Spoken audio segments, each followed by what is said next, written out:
नमस्कार दोस्तों, मेरा नाम है अभिषेक मौर्य और आप हैं आपके अपने चैनल अभी की पाठशाला पर। तो कैसे हैं दोस्तों? उम्मीद करता हूँ एकदम मस्त होंगे और अपनी भी पढ़ाई भी कर रहे होंगे। तो हम किए हैं घटना चक्र का रिवीजन। तो आज के रिवीजन में हम भूगोल के जो तीसरे पार्ट इंडियन ज्योग्राफी का जो तीसरा पार्ट है उसको कवर करने वाले हैं और इसमें हम ज़्यादातर इंडस्ट्रियल एरियाज़ को कवर करेंगे, ठीक है? और जो राजमार्ग से रिलेटेड क्वेश्चंस हैं उनको भी कवर करने वाले हैं। तो अंत तक बने रहिएगा, बहुत ही इम्पोर्टेंट सेशन रहने वाला है आपके लिए और आने वाले एग्ज़ाम्स के लिए। तो शुरू करते हैं आज की क्लास को। तो आज का जो पहला क्वेश्चन है वो है, मिलान करना है आपको। एक तरफ राज्य दे रखा है और एक तरफ अणु शक्ति केंद्र दे रखे हैं।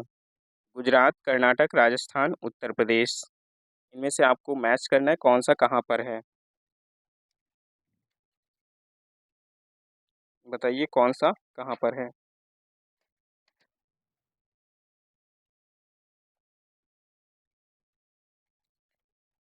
तो उत्तर प्रदेश की बात करें, उत्तर प्रदेश में आपको सबसे पहले क्या मिल जाएगा बताइए। उत्तर प्रदेश का हम सभी को पता है क्या है, नरोरा। ठीक है, नरोरा जो कि बुलंदशहर में है। तो डी को मिला देंगे, एक मिनट, नरोरा से। क्लियर है। और कर्नाटक की बात करें तो कर्नाटक का क्या हो जाएगा, कर्नाटक का आपका हो जाएगा कैगा। ठीक है, कैगा को कर्नाटक से मिला लिए। और काकरा पार गुजरात में आ जाएगा। और राजस्थान की बात रही तो ये रावत भाटा। यानी ऑप्शन अगर आप ये देखें तो क्या हो जाएगा, ई का हो जाएगा दूसरा और ए का दूसरा से ही हमारा काम हो जाएगा। ऑप्शन नंबर सी आपका एकदम राइट हो जाएगा। क्लियर है। अगले क्वेश्चन पे चलते हैं। अगला क्वेश्चन है आपके सामने, कथन और कारण का। भारत में देश की भावी ऊर्जा मांग की आपूर्ति का आशाप्रद स्रोत अणु ऊर्जा है। कारण क्या है, भारत में अणु खनिज सर्वत्र सुलभ है। बताना है आपको इनमें से कौन सा कथन सही है।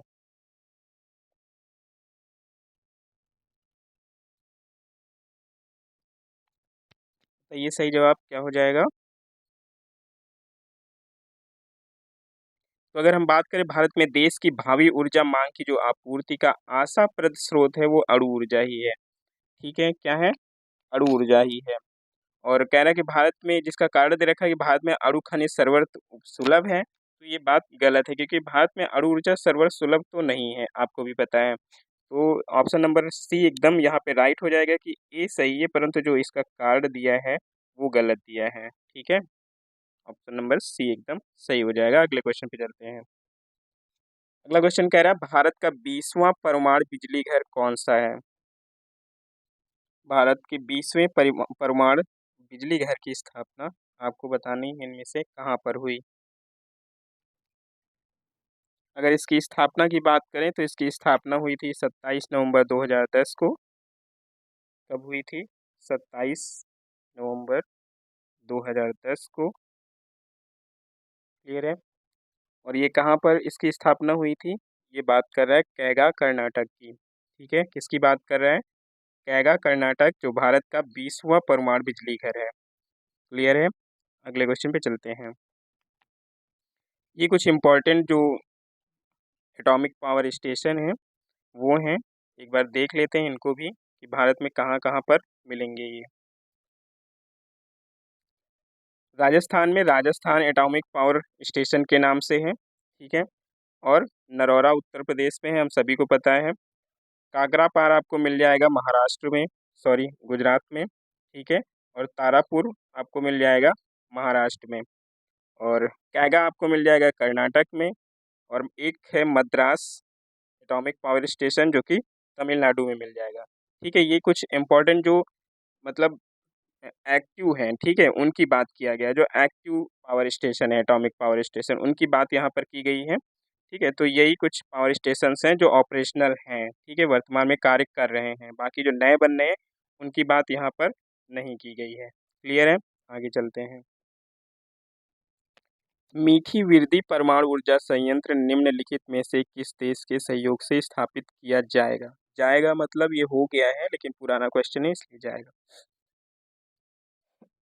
मीठी वृद्धि परमाणु ऊर्जा संयंत्र कहाँ पर है, ये सॉरी किस देश के साथ इसका स्थापना हो रहा है, बताइए। अगर इसकी स्थापना कहें तो ये स्थापना इसकी गुजरात में हो रही है। कहाँ पर? गुजरात में। मीठी वृद्धि जो है वो कहाँ पर है? गुजरात में है। गुजरात में पूछे कहाँ पर है तो वो कहाँ पर है? भावनगर में। ठीक है, कहाँ पर मिलेगा? भावनगर में। क्लियर है। और ये किसकी सहायता से हो रहा है? ये यूएसए की सहायता से स्थापित हो रहा है।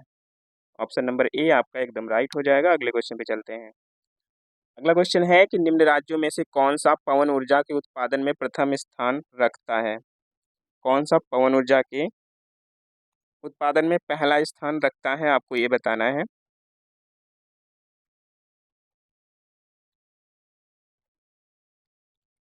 गुजरात, महाराष्ट्र, कर्नाटक या फिर राजस्थान।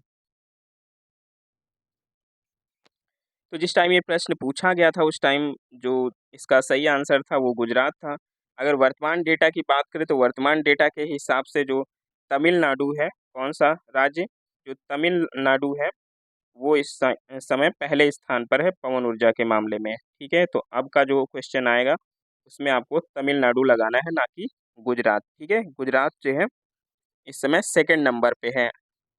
98,066 मेगावाट की क्षमता को लेकर जो तमिलनाडु है वो पहले नंबर पर है। अगले क्वेश्चन पे चलते हैं। अगला क्वेश्चन, रामपुरा जो भारत में अपना सौर ऊर्जा प्लांट लगाने वाला प्रथम गांव बना है वो कहाँ स्थित है? मध्य प्रदेश, हिमाचल प्रदेश, आंध्र प्रदेश या फिर उत्तर प्रदेश में? बताइए, रामपुरा जो गांव है वो कहाँ मिलेगा? तो जो रामपुरा गांव है ये आपके उत्तर प्रदेश में ही मिल जाएगा। ठीक है, सही जवाब क्या हो जाएगा? Uttar Pradesh. Option number D एकदम राइट हो जाएगा। अगले क्वेश्चन पे चलते हैं। अगला क्वेश्चन कह रहा है निम्नलिखित में से ऊर्जा का कौन स्रोत व्यवसायिक स्रोत नहीं है? इसमें से कौन सा व्यवसायिक स्रोत नहीं है, बताइए। पेट्रोलियम, परमाणु ऊर्जा, प्राकृतिक गैस या फिर बायोगैस?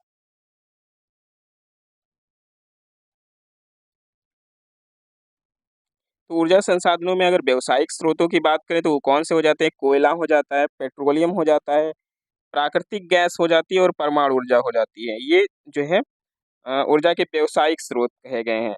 और गैर जो व्यवसायिक स्रोतों की बात की जाए तो उनमें ये बायोगैस आ जाता है। बायोगैस हो गया, पवन ऊर्जा हो गया, ये सब जो व्यवसायिक स्रोत नहीं है। ठीक है, तो ऑप्शन नंबर डी आपका एकदम राइट हो जाएगा।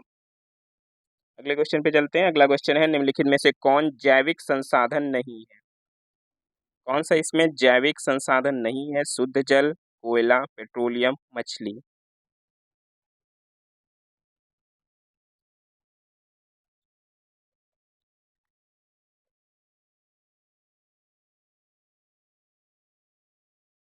तो सही जवाब क्या हो जाएगा? सही जवाब हो जाएगा जो शुद्ध जल है वो जैविक संसाधन नहीं है। क्लियर है। जैविक संसाधन का मतलब जो किसी न किसी मतलब डायरेक्टली या इनडायरेक्टली रूप से पेड़ पौधों या फिर जीवों से प्राप्त हुए हों। ठीक है, वो होते हैं जैविक संसाधन। तो शुद्ध जल जीवों या पेड़ पौधों से तो प्राप्त होता नहीं है, इसलिए ये जैविक संसाधन नहीं है। अगले क्वेश्चन पे चलते हैं। अगला क्वेश्चन, उष्ण स्रोत दे रखे हैं, उनसे संबंधित जो राज्य हैं वो दे रखे हैं, आपको बताना है इनमें से कौन सा एक सही सुमेलित नहीं है, बताइए। लसुंदरा, अवलोली, मणिकरण, सोहना? लसुंदरा कह रहा है राजस्थान में, अवलोली महाराष्ट्र बोल रहा है, मणिकरण बोल रहा है हिमाचल प्रदेश और सोहना बोल रहा है हरियाणा।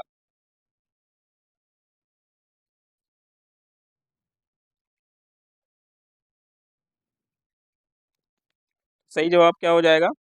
जो लसुंदरा गर्म जल स्रोत दे रखा है वो दे रखा है राजस्थान में, यही हमारा गलत है। ठीक है, लसुंदरा राजस्थान में नहीं है। ये कहाँ पर मिलेगा आपको? ये मिलेगा गुजरात में। ठीक है, कहाँ मिलेगा? गुजरात में मिलेगा। और अवलोली की बात करें तो ये महाराष्ट्र में मिल जाएगा, मणिकरण हिमाचल प्रदेश में मिलेगा और सोहना हरियाणा में गुड़गांव के पास मिल जाएगा आपको। चलते हैं अगले क्वेश्चन पे। निम्नलिखित में से कौन सही सुमेलित नहीं है? आपको फिर से बताना है इनमें से कौन से सुमेलित नहीं है। एक तरफ केंद्र दे रखा है, एक तरफ उनसे रिलेटेड कौन सी एनर्जी मिलती है वो दे रखा है। पतरातु कह रहा है तापीय ऊर्जा मिलती है, झाकरी जल विद्युत ऊर्जा, कल्पक्कम नाभिकीय ऊर्जा और कोरबा पवन ऊर्जा। इनमें से कौन सा सही सुमेलित नहीं है, आपको ये बताना है।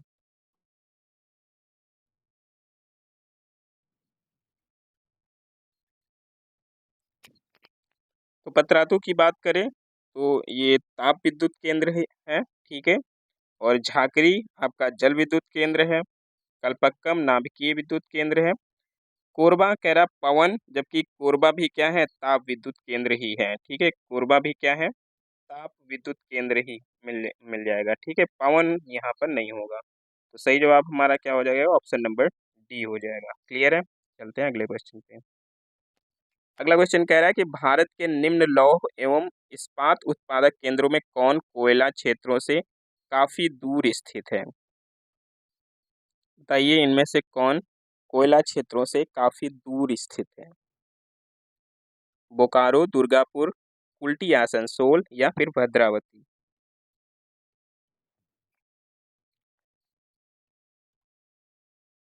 तो सही जवाब क्या हो जाएगा इसमें से, जो भद्रावती है यही कोयला क्षेत्र से काफी दूर है, ठीक है। भद्रावती इसका सही जवाब हो जाएगा। आप लोगों को बताना है कि जो वती जो है ये, इसका नाम क्या है, मतलब किस नाम से ये प्लांट है, आपको बताना है। ये भद्रावती प्लांट है, ठीक है। और आपको नाम बताना था, तो नाम इसका क्या है भद्रावती वाले का, इसका नाम है विश्वेश्वरैया आयरन स्टील प्लांट। क्या नाम है, विश्वेश्वरैया आयरन स्टील प्लांट, यानी कि VISP, यही है भद्रावती में। क्लियर है, चलते हैं अगले क्वेश्चन पे। अगला क्वेश्चन है कि छत्तीसगढ़ में कोरबा का महत्व है। छत्तीसगढ़ में कोरबा किससे रिलेटेड है, एल्यूमिनियम उद्योग के कारण, तांबा धातु के कारण, अभ्रक के कारण या फिर इस्पात उद्योग के कारण। बताइए सही जवाब क्या हो जाएगा।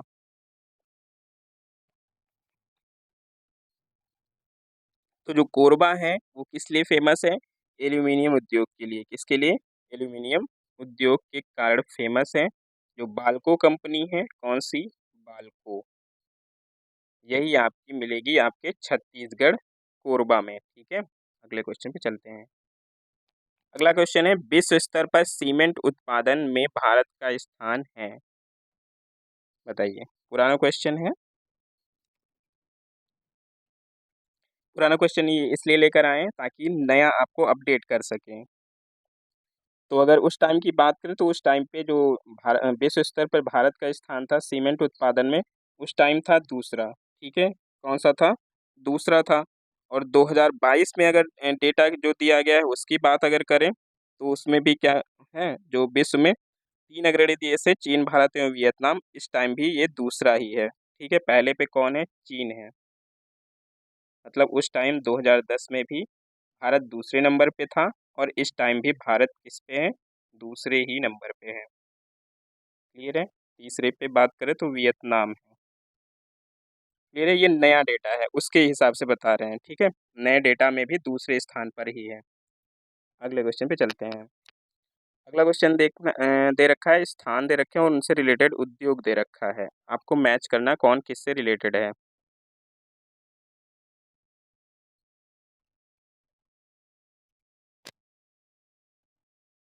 बताइए सही जवाब क्या हो जाएगा।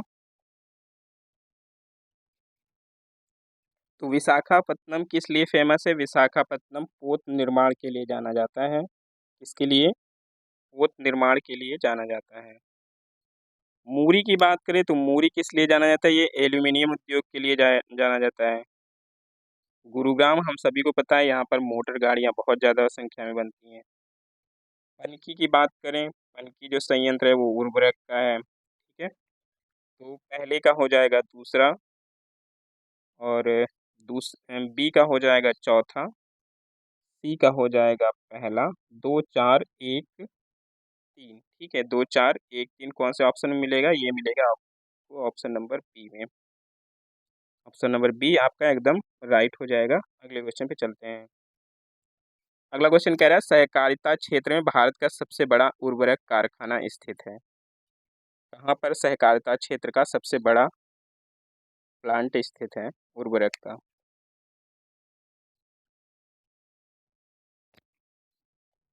ये कहाँ मिलेगा, ये आपको मिलेगा फूलपुर में।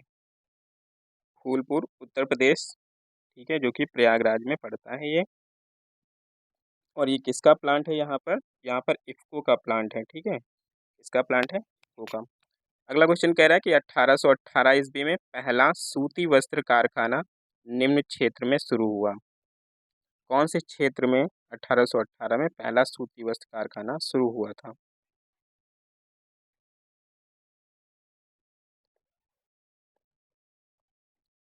तो ये कहाँ पर शुरू हुआ था? ये शुरू हुआ था पश्चिम बंगाल के फोर्ट ग्लास्टर में, ठीक है, कहाँ पर? फोर्ट ग्लास्टर में।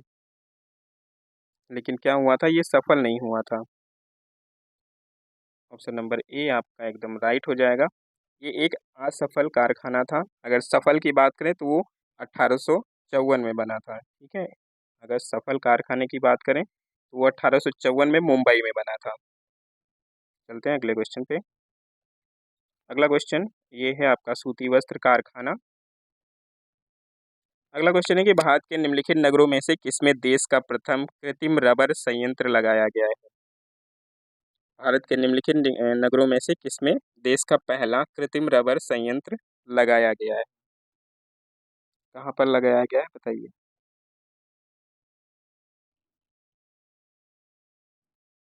ये कहाँ पर लगाया गया है? ये पानीपत हरियाणा में लगाया गया है। कहाँ पर?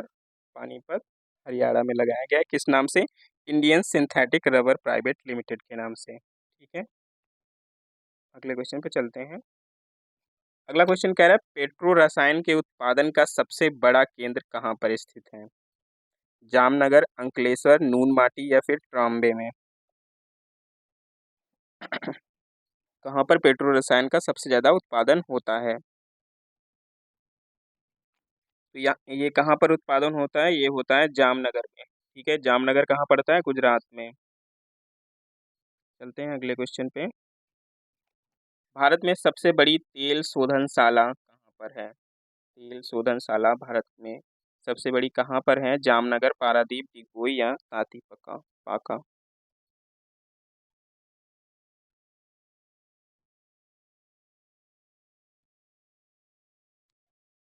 तो ये कहाँ पर है? ये है जामनगर में, ठीक है। रिलायंस इंडस्ट्रीज के द्वारा स्थापित की गई है यहाँ पर दो तेल शोधनशालाएं, ठीक है। एक की स्थापना 1999 में हुई थी और एक की स्थापना 2008 में हुई थी। और दोनों ही किसकी हैं? रिलायंस की हैं, ठीक है। तो भारत में सबसे बड़ी तेल शोधनशाला जामनगर में मिलेगी। अगले क्वेश्चन पे चलते हैं। अगला क्वेश्चन मैच करना है आपको। Steel authority of India limited, Hindustan zinc limited, heavy engineering corporation limited, instrumentation limited, बताइए कौन सा कहाँ पर मिलेगा आपको?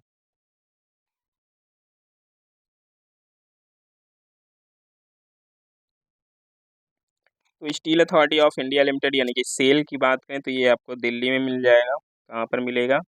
दिल्ली में मिल जाएगा। और हिंदुस्तान जिंक लिमिटेड की बात करें तो हिंदुस्तान जिंक लिमिटेड आपको उदयपुर में मिलेगा। क्लियर है। हैवी इंजीनियरिंग कारपोरेशन लिमिटेड आपका मिलेगा रांची में। कहाँ मिलेगा? रांची मिलेगा। और इंस्ट्रूमेंटेशन लिमिटेड जो है वो आपको कोटा में भी दिख जाएगा। तो ए का रहेगा चौथा, ठीक है। ए का चौथा रहेगा, बी का रहेगा दूसरा, सी का रहेगा तीसरा, यानी कि 4 2 3 1 हो जाएगा आपका। 4 2 3 1। ऑप्शन नंबर सी आपका एकदम राइट हो जाएगा। अगले क्वेश्चन पे चलते हैं। अगला क्वेश्चन है जेनेटिक उद्योग में सम्मिलित है। कौन जेनेटिक उद्योग में सम्मिलित है? कृषि, मछली पकड़ना, शिकार करना, खनन करना, बताइए कौन जेनेटिक उद्योग में सम्मिलित है?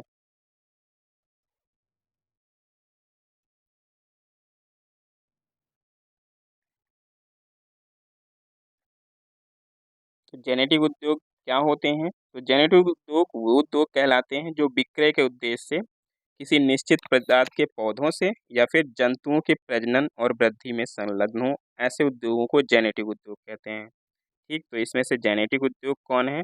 वो है कृषि, ठीक है, क्योंकि ये पेड़ पौधों से रिलेटेड है।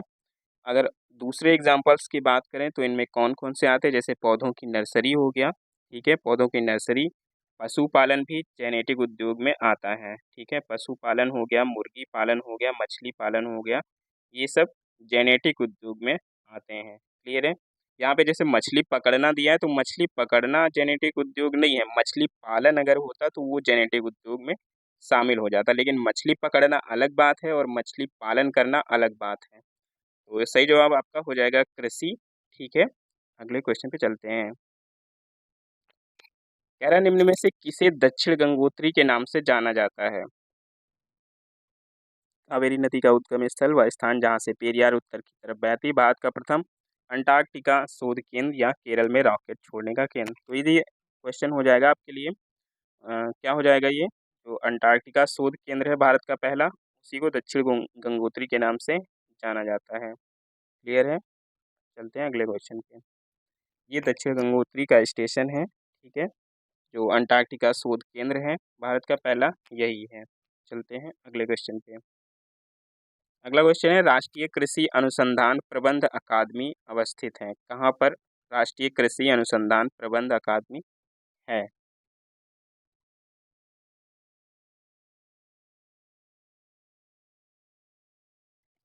जो राष्ट्रीय कृषि अनुसंधान प्रबंध अकादमी है यानी कि national academic academy of agriculture research management, जो कि कहाँ पर है? हैदराबाद में है। कहाँ पर मिलेगा आपको ये? हैदराबाद में। क्लियर है, चलते हैं अगले क्वेश्चन पे। अगला क्वेश्चन है इंडियन ब्यूरो ऑफ माइंस का मुख्यालय अवस्थित है कहाँ पर मिलेगा आपको? इंडियन ब्यूरो ऑफ माइंस का मुख्यालय रांची में, अहमदाबाद, नागपुर या मैसूर में?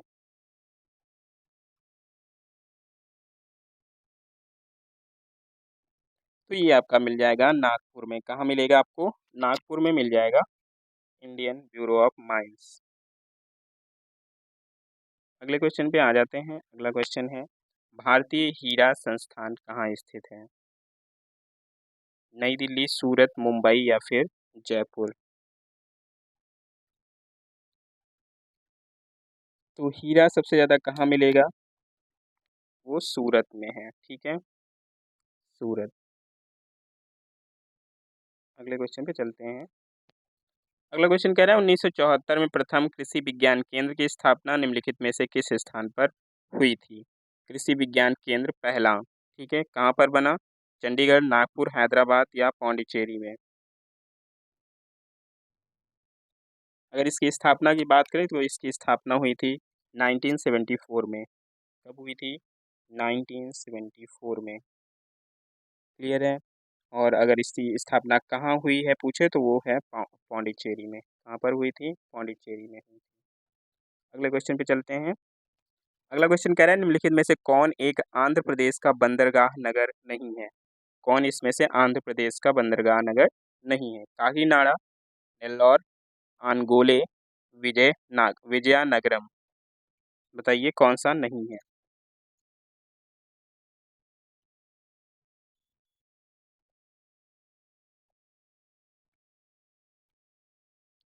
सही जवाब क्या हो जाएगा? सही जवाब हो जाएगा काकीनाडा, ठीक है, ये आपका जो बंदरगाह नगर नहीं है, काकीनाडा। चलते हैं अगले क्वेश्चन पे। निम्नलिखित निम्न में से कौन सा तट कोच्चि बंदरगाह में संबंधित है? कोच्चि बंदरगाह से संबंधित कौन सा है ये बताना है आपको।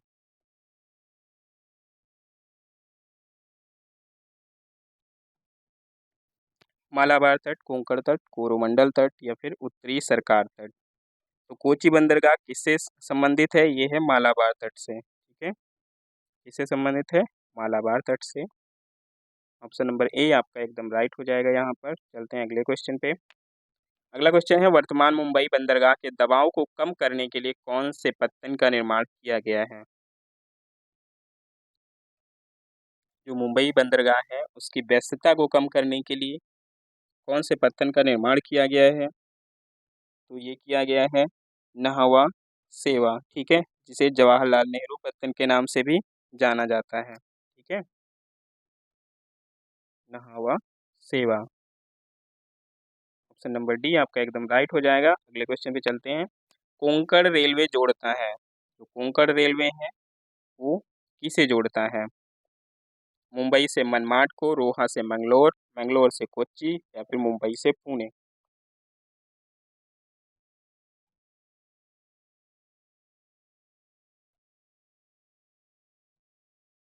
सही जवाब क्या हो जाएगा?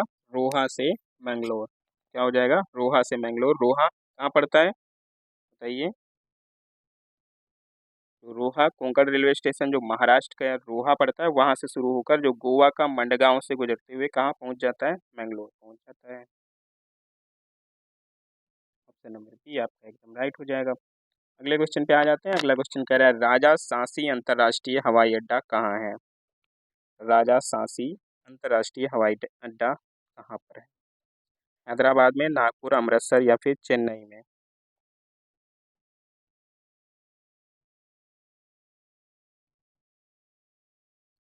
इसको अगर पूछे तो श्री गुरु रामदास जी अंतर्राष्ट्रीय हवाई अड्डा भी बोलते हैं। ठीक है, जो कि कहाँ पर है?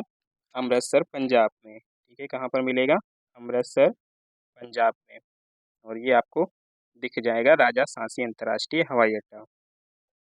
अगले क्वेश्चन पे आ जाते हैं। अगला क्वेश्चन है पर्यटन स्थल दे रखे हैं, साथ में उनसे रिलेटेड राज्य दे रखे हैं, आपको बताना है इनमें से कौन सा मैच होगा। बताइए कौन सा ऑप्शन सही हो जाएगा? चक्राता, हाफलॉन्ग, कालिम्पोंग, कुफरी। इसमें से एक तो सभी को आता होगा, जो कुफरी है हिमाचल प्रदेश। ठीक है, वो तो आप सभी को आता होगा। चक्राता की बात करें, चक्राता कहाँ मिलेगा? चक्राता मिलेगा आपको उत्तराखंड में। ठीक है, कहाँ मिलेगा?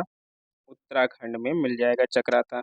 हाफलॉन्ग की बात करें तो हाफलॉन्ग ये असम राज्य में मिलेगा। ठीक है, कहाँ मिलेगा? असम राज्य में मिल जाएगा। और बात करें कालिम्पोंग की तो कालिम्पोंग मिलेगा पश्चिम बंगाल में, ये जो दार्जिलिंग दार्जिलिंग जिला है वहाँ पर मिलेगा। दार्जिलिंग जिला पर्यटन के लिए बहुत ज़्यादा इम्पोर्टेंट है, काफ़ी खूबसूरत हिल स्टेशन मिलेगा वहाँ पर।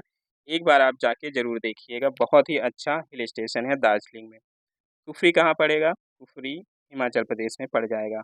तो पहले का तीसरा, ठीक है, और बी का हो जाएगा पहला, सी का हो जाएगा दूसरा, यानी कि 3 1 2 4 आपका सही जवाब हो जाएगा। 3 1 2 4 ऑप्शन नंबर सी में मिल जाएगा। चलते हैं अगले क्वेश्चन पे। अगला जो क्वेश्चन है कह रहा है कि भारतीय पर्यटन मंत्रालय ने भारत में पर्यटन को प्रोत्साहित करने हेतु जिस अवधारणा को लोकप्रिय करने का उपयोग किया है वो कौन सी है? एक तरीके से ये कह लीजिए कि भारतीय पर्यटन मंत्रालय की जो टैग लाइन है वो क्या है? ईश्वर का देश, पूर्व का मोती, सुंदर भारत, अतुल्य भारत।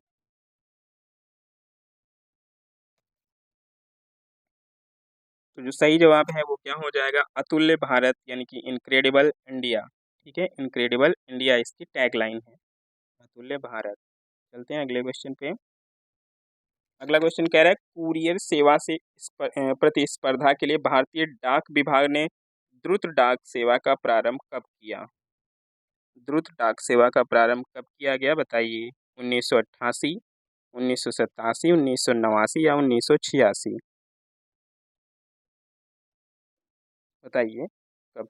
द्रुत डाक सेवा का मतलब क्या होता है? द्रुत डाक सेवा का मतलब स्पीड पोस्ट होता है। ठीक है, क्या होता है? Speed post.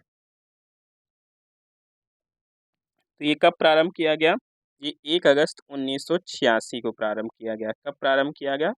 1 अगस्त 1986 को। अगले क्वेश्चन पे चलते हैं। अगला क्वेश्चन कह रहा है शहर दे रखा है और नदी के तट पर अवस्थित दे रखे हैं, इसमें से कौन सा सही सुमेलित नहीं है बताना है। इसमें से कौन सा सुमेलित नहीं है बताना है। बताइए सही जवाब क्या हो जाएगा? तो जबलपुर कह रहा है नर्मदा नदी के किनारे स्थित है। ठीक है, जो एकदम सही बोल रहा है, जबलपुर नर्मदा नदी। हैदराबाद कह रहा है कृष्णा नदी के किनारे, जबकि हैदराबाद कौन सी नदी के किनारे मिलेगा? मूसी नदी के किनारे मिलेगा। ठीक है, कौन सी नदी के किनारे? मूसी नदी के किनारे मिलेगा। और बात करें अगर कोटा की तो ये चंबल नदी के किनारे, नासिक गोदावरी के किनारे मिल जाएगा। तो ऑप्शन नंबर बी आपका यहाँ पर एकदम राइट हो जाएगा, सही सुमेलित नहीं है पूछा था। ठीक है, तो ऑप्शन नंबर बी एकदम राइट हो जाएगा। अगले क्वेश्चन पे चलते हैं। अगला क्वेश्चन कह रहा है कथन और कारण दिया है पाकिस्तान में बांग्लादेश की तुलना में अधिक नस्लीय और जातीय विविधता है, ये बोला गया है अभी कथन। कारण कह रहा है कि पंजाबी पाकिस्तान की आधिकारिक भाषा है, जबकि अधिकांश लोग बोलने में उर्दू भाषा का प्रयोग करते हैं। बताइए सही जवाब क्या हो जाएगा?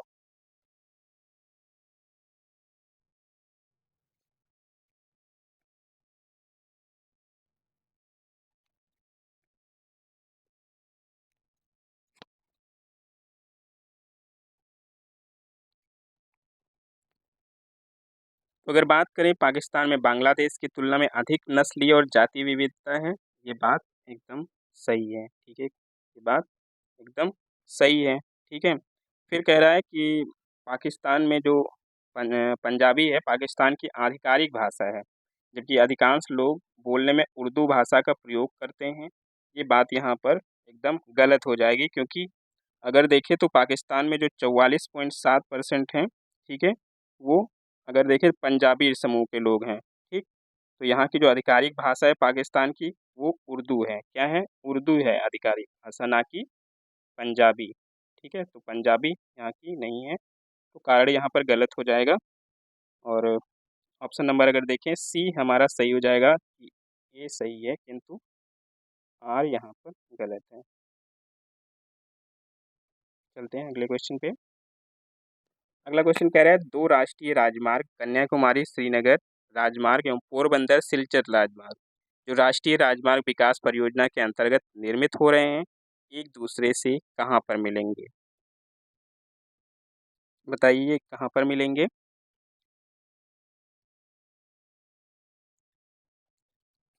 तो ये मिल जाएंगे झांसी में। कहाँ पर मिलेंगे? झांसी, उत्तर प्रदेश। अगले क्वेश्चन पे चलते हैं।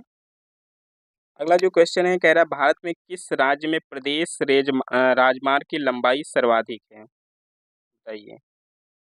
प्रदेश राजमार्ग की लंबाई जो है वो सर्वाधिक है कहाँ पर? उत्तर प्रदेश, बिहार, मध्य प्रदेश, महाराष्ट्र। बताइए सही जवाब क्या हो जाएगा?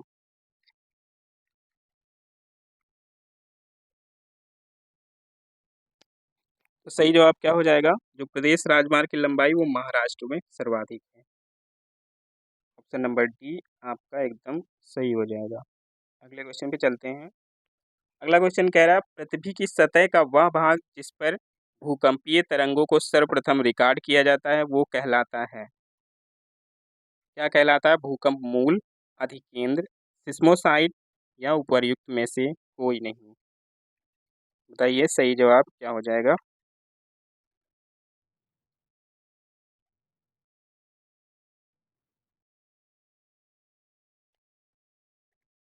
इसका सही जवाब क्या हो जाएगा? अधिकेंद्र। ठीक है, क्या हो जाएगा?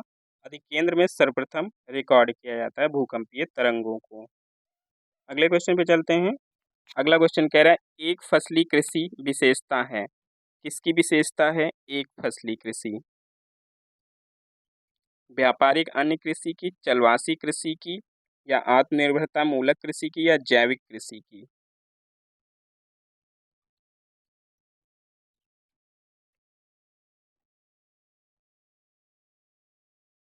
बताइए सही जवाब क्या हो जाएगा?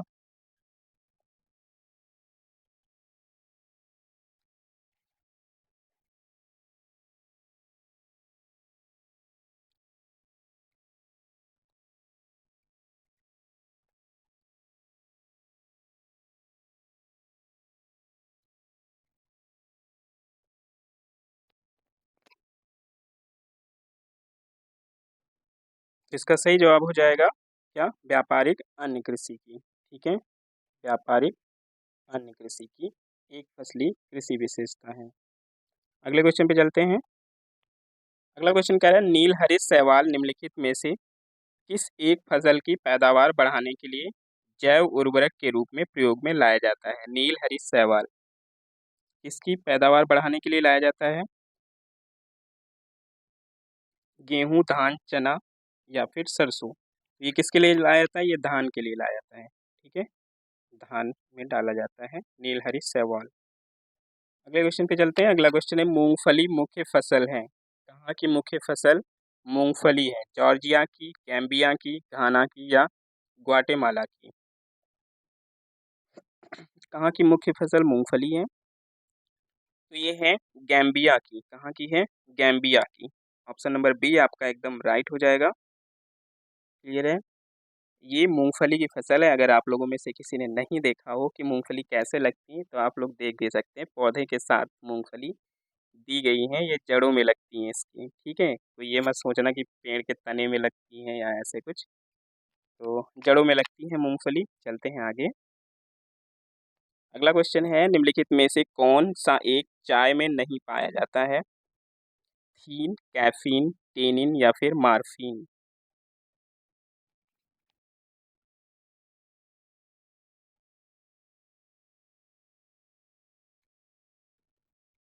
तो सही जवाब क्या हो जाएगा इसका? मार्फीन चाय में नहीं पाया जाता। मार्फीन एक मादक पदार्थ है, ठीक है? कैफ़ीन पाया जाता है, थीन पाया जाता है, टेनिन पाया जाता है, लेकिन मार्फीन नहीं पाया जाता है, ठीक है? मार्फीन का लोग नशा करते हैं। चलते हैं अगले क्वेश्चन पे। कह रहा है ग्रीष्म काल में आर्द्र ऊष्मा का अनुभव होता है जब मौसम कैसा होता है मौसम? तब आर्द्र ऊष्मा यानी कि ह्यूमिड हीट का अनुभव होता है। इस टाइम ह्यूमिड हीट का अनुभव होने लगा है। तो आप समझ गए होंगे ह्यूमिड हीट क्या होता है। जो उमस वाला मौसम होता है उसी को ह्यूमिड हीट वाला मौसम बोलते हैं। ऑप्शन नंबर डी आपका एकदम यहाँ पर राइट हो जाएगा। क्लियर है? अगले क्वेश्चन पे चलते हैं। अगला क्वेश्चन है, वायुमंडल की लंबवत संरचना में सबसे निचली सतह कौन सी होती है?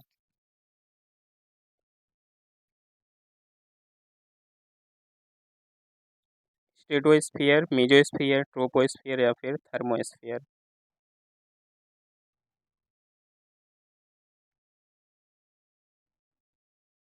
तो ये क्या हो जाएगा? ये हो जाएगा ट्रोपोस्फियर। ठीक है, सबसे जो निचली सतह होती है वो कौन सी? ट्रोपोस्फियर यानी कि क्षोभ मंडल होता है।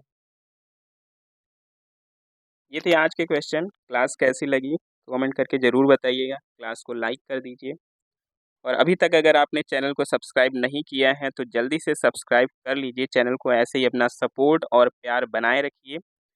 अगली क्लास में फिर मिलते हैं। दीजिए हमें इजाज़त। जय हिंद, धन्यवाद।